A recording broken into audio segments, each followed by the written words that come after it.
In 1860, David Wyrick, he's a guy who surveyed the Newark earthworks. He was digging into a mound near those earthworks, and he found a wooden coffin made of oak. They opened up the coffin and found a skeleton of a man holding a little box that was about 8.10 inches in size. The box had been cemented shut here. This, by the way, is sitting in Ohio. Well, he opened up the box and he found a little man inside, a little black stone. They took it to scholars, and they looked at it.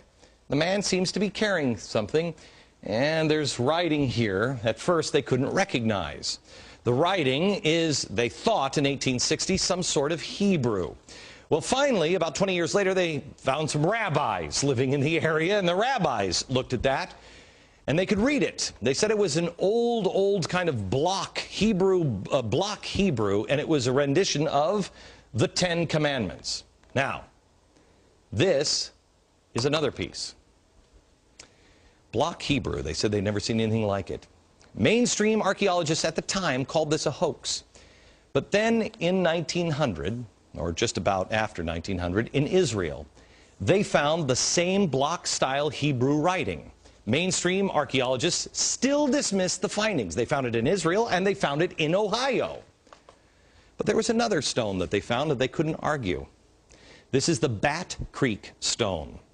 It was found during the course of an official Smithsonian evacuation. The Smithsonian didn't understand the meaning of the writing on the stone.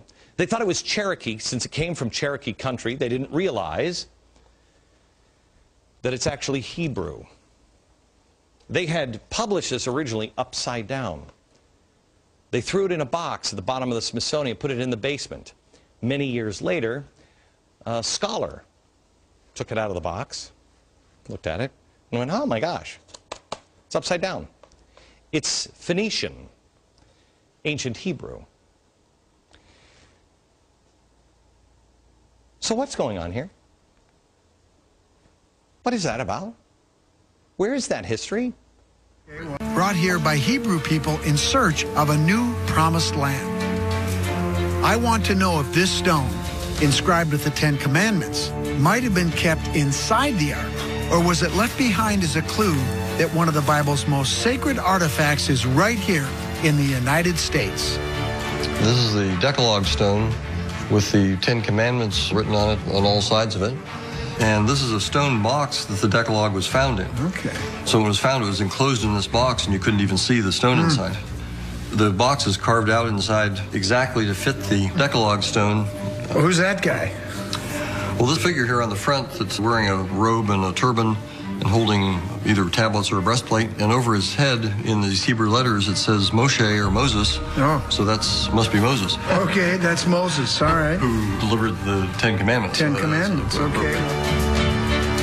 It seems to pass the scrutiny of the skeptics as far as the Hebrew text in the language, so now I'd like to try to add some evidence to this whole discussion.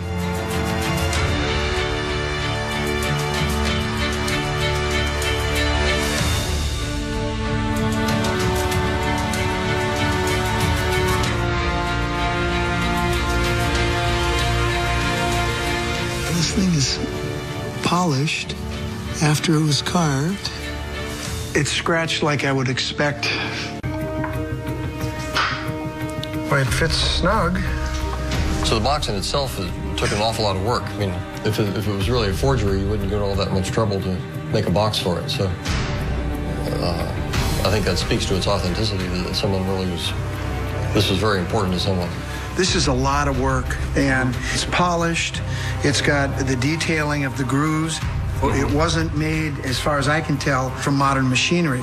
Geologically, I don't see any problems here that would make these things obvious hoaxes. So the skeptics have rejected this. Well, that's been a factor, but Hebrew is an odd thing to find here. The fact that it's odd doesn't mean that it's not genuine. What it boils down to is really the problem with these artifacts is that the academics don't like them because they don't fit the paradigm. And unfortunately for them, you can't dismiss things simply because you don't like them. Right. And so the evidence to me seems clear. There's no reason not to accept these as genuine, legitimate artifacts.